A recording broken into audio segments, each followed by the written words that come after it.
Welcome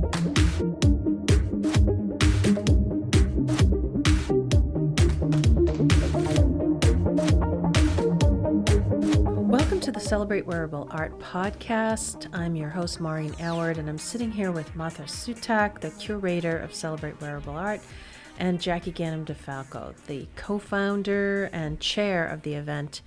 And this podcast is dedicated basically to the kickoff of what is going to be a fantastic month-long celebration of wearable art. And let's just talk about it, because the event itself, the fashion show, the runway event, is going to be on October 1st. But what is wearable art? It's an important question, Maureen, and I'm going to let Martha start. Yeah. Martha? It is a very difficult question because it has many definitions according to different organizations, but let's start with what Wikipedia says about it. It's really easy. It's just any sort of fine art that has been crafted into something wearable. So there needs to be a certain legitimacy to the art, and then people use craft and design to turn it into something that you can wear. And if you read further through Wikipedia, you find out that also, wearable means just that the individual wearing it can stand. You don't have to be able to sit, move, or do anything else. But I think the way that Jackie and I and our organization interprets it is anyone who has a statement or something to say via a garment or a piece of jewelry or a complete look has an opportunity through our runway show to exhibit that. Wow. Well, the Celebrate Wearable Art show has been going on for quite some time. Jackie, give us a little bit of history of the show to help our listeners and our viewers. Well, the show actually started in 2011. The Wearable Art Group started 11 years ago, and that was a group that grew out of common interest among jewelers initially, and then very quickly we added makers of fiber arts and accessories, people that work with leather and make pocketbooks. And the idea was, as a group, we came together first to have a salon, a discussion about jewelry initially in the very first year. And we realized we all had a lot in common and we wanted to do more. And I actually am a little bit of an organizer, so I asked the group, what else would you like to do? And they said, we really want to sell our work. And so as a group, we came together and we started doing a wonderful holiday show at the Sawyer Free Library in the Saunders House, which was a highly underutilized space, as I'm sure you know. Mm-hmm. And we really brought the community together to have an intimate environment to experience our version of wearable art, which was all the things that we were making. We always curated the group in such a way that there was a great diversity and really beautiful things, a beautiful display. Everything was beautiful. People wanted to connect with us and with our work, and the setting was very intimate. Mm-hmm. And who were some of those artists that were working with you early on? Beth Williams, Camilla McFadden, Meredith Anderson, Lee Cunningham were all in the initial group. As I said, it was a big group of jewelers initially, and then people like Camilla came along, and Marlene Kahn, who makes handbags, Susan Kinney, who's a felt jeweler. These are people that have been with us right from the very beginning. A lot of our initial folks, have not pursued their craft further. But as far as I'm concerned, they're among the initial group. Right, and it's morphed over time to now be this fantastic showcase of wearable art. So in 2011, we decided we would raise the bar because we'd sort of reached a peak, I think, in those holiday shows. We did continue the holiday shows, but in 2011 we said, let's see if we can do a runway show. So the first one was at Bass Rocks, and we actually imported a wearable art show that had been done in Boston as the baseline because we knew what we didn't know. And so that was the very first time, and I didn't have a curator stylist like we officially have today.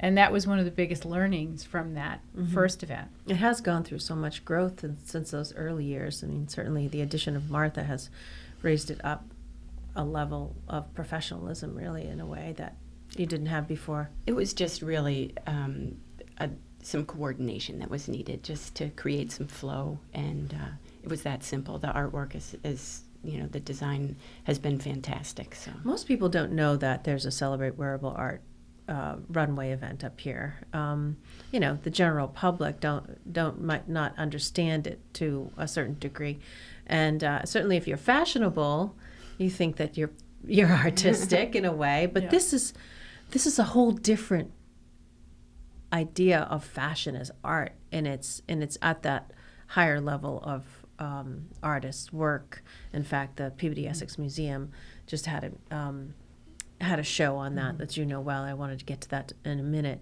but so tell us more about how the show has evolved from 2011. You had a show in 2013 and 2015, and now this one 2017, every other year. And that's all by design, realistically, because it's 100% volunteer, as you know.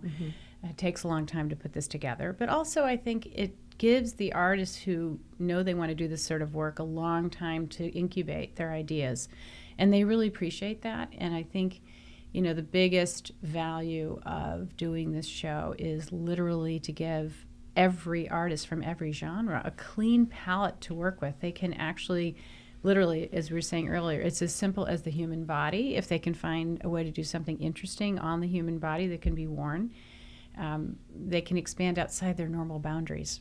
And that's, to me, one of the beautiful things about the show, is to listen to people that have worked on their ideas for 2 full years since they left the last show. So give us some examples, because we're sitting here in the podcast studio. Right. We're talking about this, but explain some examples of some of the fantastic work that's been shown at previous shows, because we still working on the show that's coming up. So Jackie, what are some of your favorites? Martha, what are some of your favorite examples of these artists really taking it to the next level? Yeah, I think what comes to mind are some pieces where the artist really had a point of view they wanted to convey. We have one artist who only works in found materials, so she's used bicycle tires, and this year it's going to be, I'm not going to tell what she's using this year, but they're all found objects that, because she feels that things are neglected and just thrown away, and she sort of extracts them from the trash and makes these beautiful, beautiful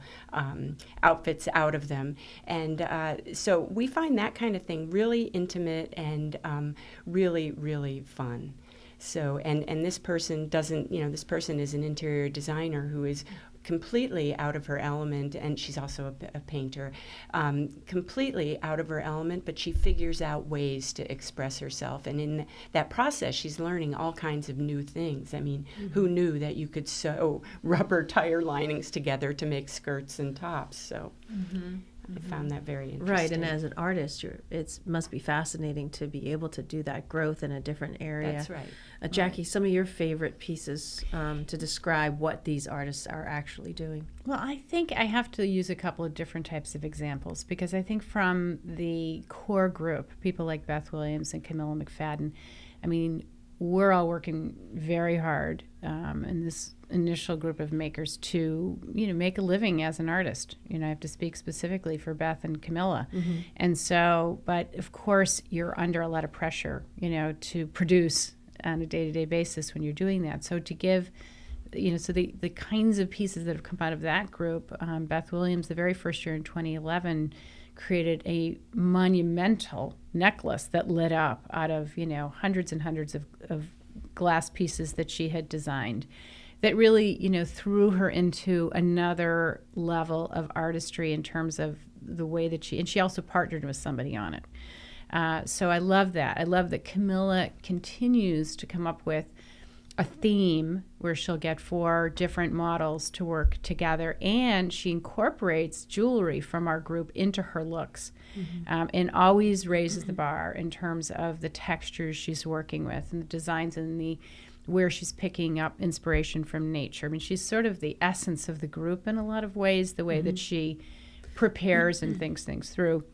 And then the flip side is to take a celebrated artist like Eileen Muller, who's so well known as a painter, who just kind of had in the back of her mind her whole life she wanted to make something wearable, and just blew us away last year with her first wearable look on the runway and a beautiful vest she did for the vest show.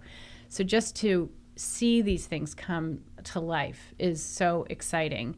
And I'd say the other thing is the young designers, the young fashion designers who really are still artists at their core. Absolutely, yeah. The Jennifer Greeks of the world, that really need to continue to express themselves as artists first and get out of that, sort of that very challenging fashion engine that's out there.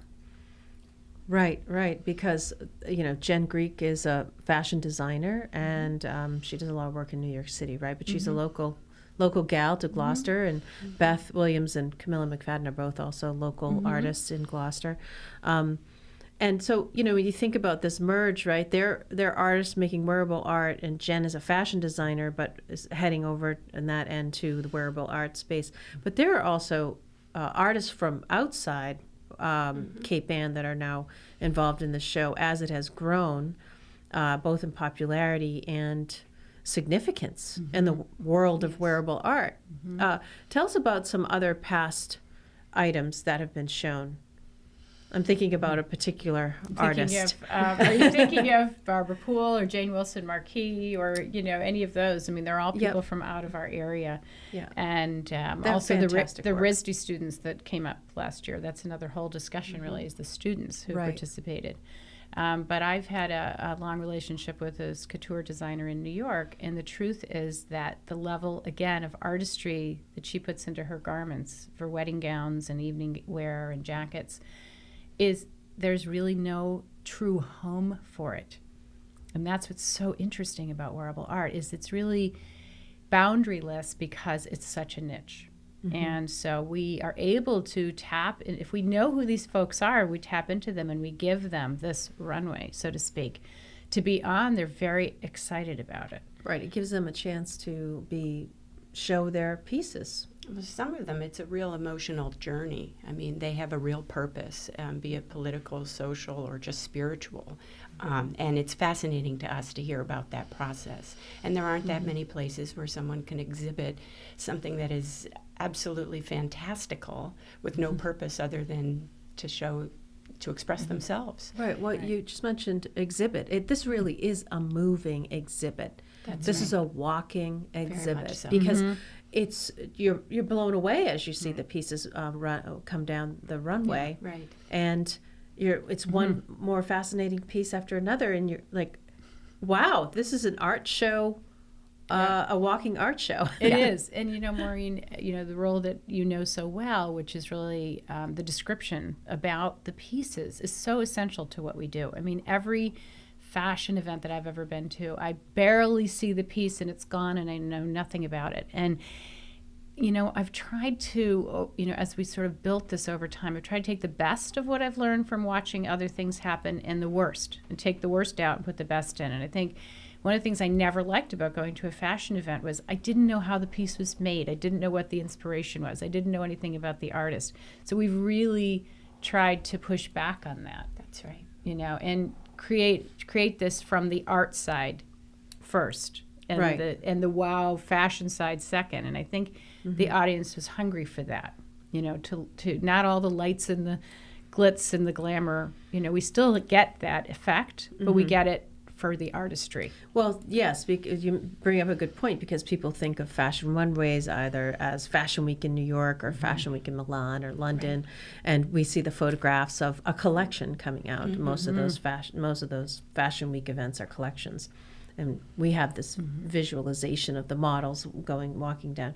But this is a totally different kind of event. There's a runway. Martha. That's right. It's very timely. I mean, you think about the food movement today that, everyone wants to be a locavore. And in the same way, everyone wants to know where their garments are made, and they want to know the story behind them, and they want to understand that. And this show just really gives people all of that information. It's highly evocative, and people want to have a story. They want someone to ask them the story behind their jacket or their scarf. Yeah, that's a really great point, because at the Wearable Art Show, the Celebrate Wearable Art Show, which is going to take place on October 1st of 2017, there's also a marketplace. So you've merged these two wonderful opportunities to see the pieces as art coming down the runway, and a marketplace where people are selling their wearable art. And again, the selection of artists there to have an original piece to tell that story?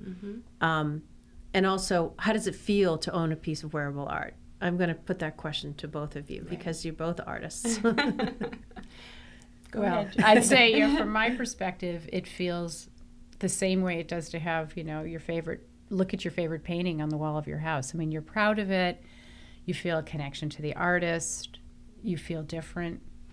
Sometimes it makes you feel beautiful. Hopefully it makes you feel beautiful. That's right. And I agree. I think that it does give one a real sense that they have, that in a way they're celebrating. They're wearing art. They're not just wearing something that's been made by a machine. So I think that idea that someone labored over what you are wearing and probably solved some problems in the course of doing that makes it much more rewarding to wear than just selecting a garment and having a label on it. And the majority of the folks who are exhibiting their items for sale are these local artists we're talking about from Cape Ann and a wider region. Yeah. It's a regional space, but local fashion designers and Like local Pavlina. artists. Yeah. That's right. And her beautiful silk wear. Christine Kelly, Pavlina Gilson, Manchester. They're from Manchester by the Sea. I mean, these folks are, we had to find them. I mean, they were in their studios working away, had a few little clients, and everybody's been out looking for people doing this, and they're coming out of the woodwork slowly. But to return to a point you were making earlier about fashion weeks, I mean, it's no coincidence at all that Celebrate Wearable Art is the first day of Boston Fashion Week. Okay, Great. so yes, let's is by talk about design.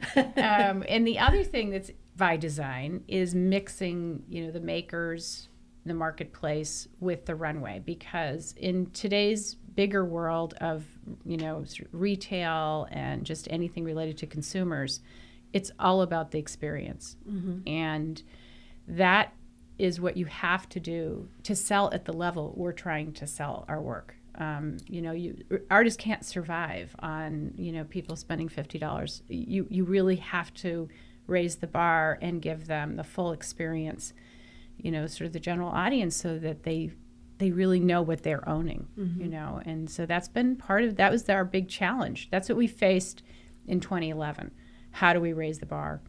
So creating this fantastic experience, which is a lot of work, you do that so that you're raising the bar for the whole category. That's the idea. Right. So if October 1st is the first week of Boston Fashion Week, there's some coordination, as you said, by design. And it's a bit of kickoff of Fashion Week in Boston, right? So what else is happening people coming up from Boston? What's happening there? Well, for us, the most important thing is that the head of Boston Fashion Week, Jay Calderon, is actually coming here September 7th to be part of our Cape Ann Museum Wearable Art panel that we're doing. And again, he's somebody who we've always wanted to have involved in our event, but he's a pretty busy guy, as you can imagine. He's also associated with the School of Fashion Design in Boston. So I think we've always been part of his virtual fashion week on the Fashion Trail.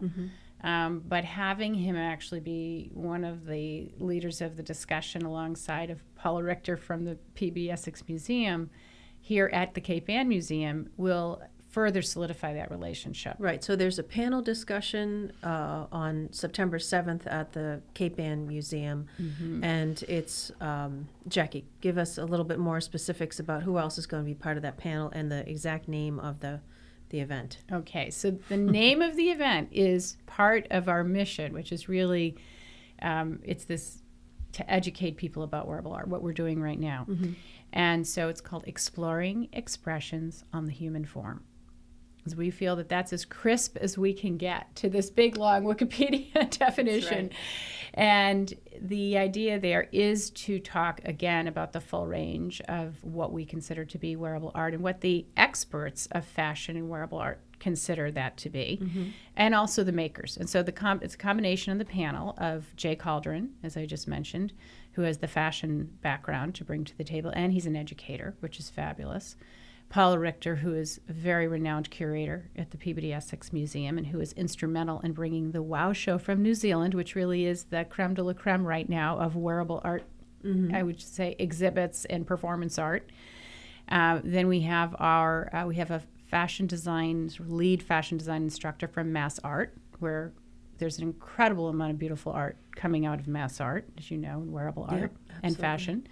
We have Rick Krangle, who was our best of show, show piece out of wood last year, because he's a maker who normally wouldn't be making wearable art, but is one of those great examples. Right, of an artist working in wood. Exactly. Because he makes fantastic furniture and sculpture, wood sculpture, and now he turned his view to making an incredible dress. He's on the panel, and Rick will be fabulous to hear his story. And then we have this student from Manchester Essex Regional High School who's part of an advanced placement class that was put together by Tamara Burns.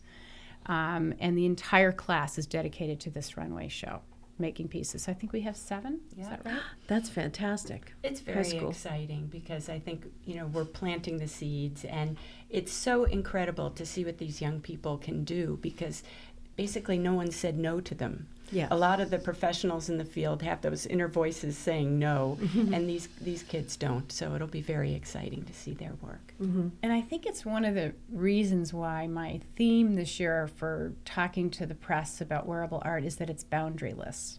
Because it's boundaryless from the standpoint of, all the different pieces of the art world that can participate, but also the organizations. I mean, for our runway show this year, our judges are from Mass Art, the MFA, and the PEM, right here in Cape Ann. I mean, how fabulous is that? It's fantastic. There's nothing else like it. There's nothing else like it up here. There's nothing else like it regionally either. No one else is doing wearable art like this. And it's a complete experience. You have the shopping so that you can acquire something from someone that you looked at. There's great food. It's a beautiful venue. There's fantastic music. The hosts are fabulous. So it's just like every sense will be touched in the course of an afternoon. Not to mention all the fabulous people that are actually attending that you want to hang out with. That's right. That's right. Right. So. And so the Celebrate Wearable Art show is at Cruiseport. And what's the timing for the show on October 1st? And that's a Sunday. It's a Sunday. It kicks off at 2:00, and there's shopping till 3:45, and then we start right in on the runway show. I believe there's a special segment in there, some walking around art that can be bought, wearable art. This is a new thing. We try something new every year. Right. So I know that the curators are working on getting some designs that can be purchased right off of somebody as they're walking around. That's cool. So that's our new thing we're trying this year. Last year we had the vests. Right.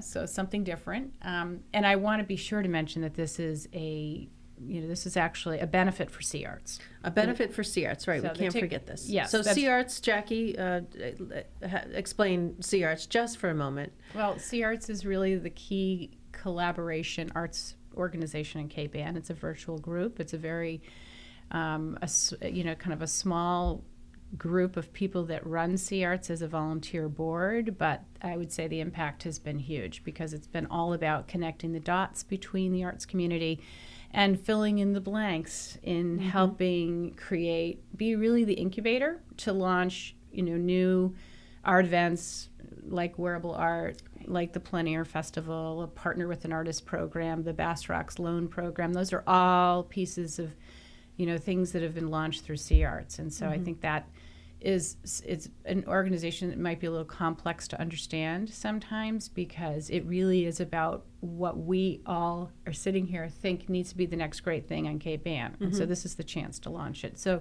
seARTS is still the key nonprofit that is supporting in any way they can what we're doing, and vice versa. We're really hoping to be able to give a significant amount of money to seARTS at the end of all this. That's fantastic. So it's a benefit. It's a benefit That's show right.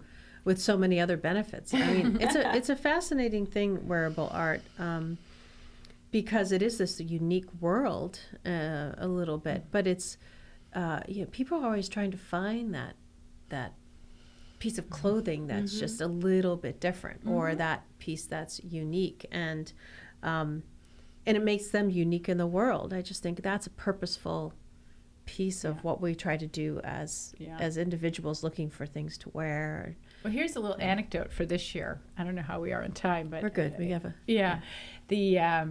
we had a wonderful talk by one of the curators at the Peabody Essex Museum, a gentleman named Trevor Smith, and he was wearing this amazing shirt. So, of course, everybody else was focused on his talk, and I'm focused on his shirt.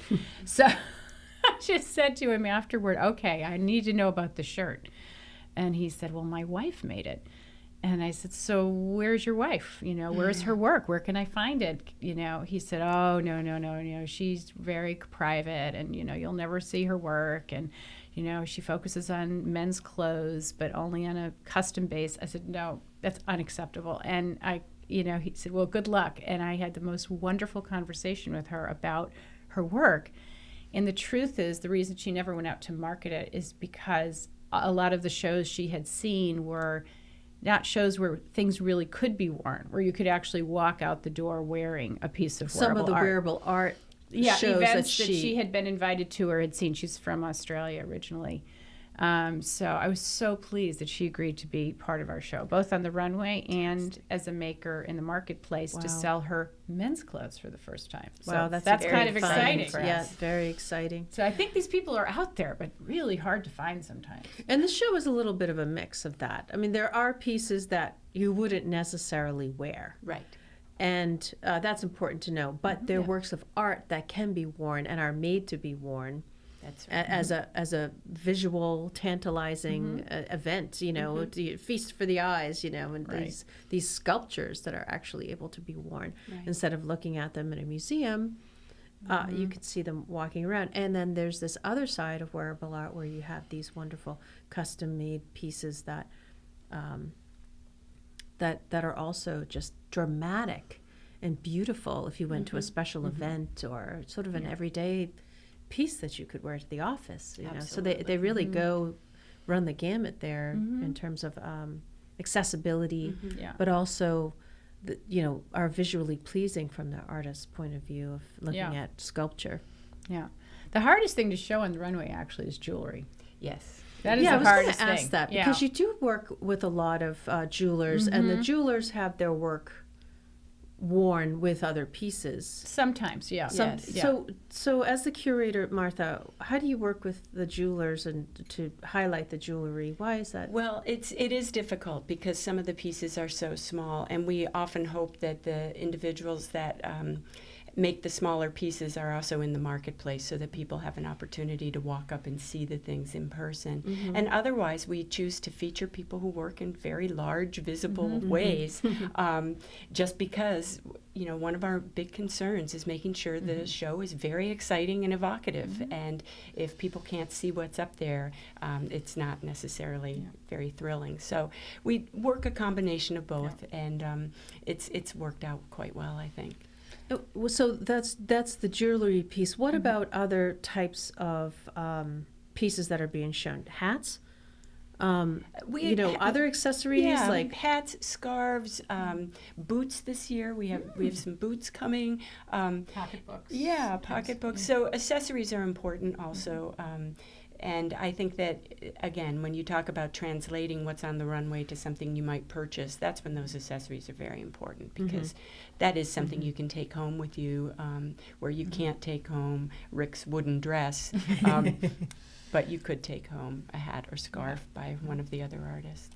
So there's also some other fun things that happen at this show, and one of them is we just had our call for models on Saturday, which was an open call, because we always want a community out there to have an opportunity to participate in that way. And so we had some lovely young people come to our call for models, and we're always open to that. We think it adds, and we have a professional modeling agency, Darlene from Webb Sweeney Murphy Agency in Newburyport. Again, just to show you the connections that we've made in this show, who's been part of it for the last few years. And so she'll be a big part of our rehearsal, and she watches the walks, and she'll bring some of her semi-professional models, and we use a lot of local people that have contacted us or would like to be models. So that's another fun element of the show, which we've really designed this to work in this situation, and That's yet when it all comes together, thanks to Martha, who's being very modest about She her is. role,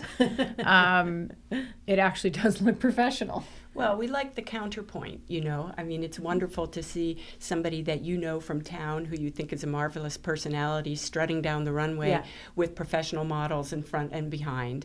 And in the same way, garments that really aren't necessarily wearable being shown with the marketplace with all these beautiful things that you can purchase. So I think it's that combination of things that makes the show really fun, and certainly makes it fun for us as curators to put it together, because we're just working with combinations of things and trying to make the end product as really fun and exciting as possible.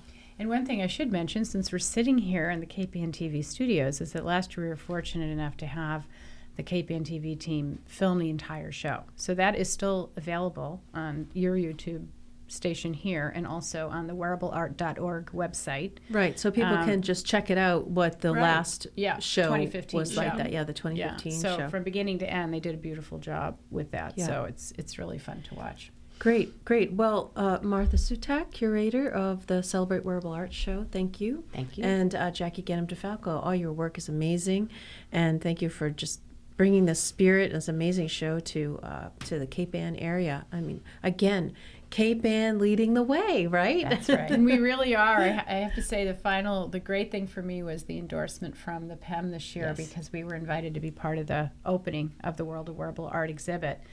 And they literally said there was no other wearable art group out there for them to even contact. And So you're it was- doing it.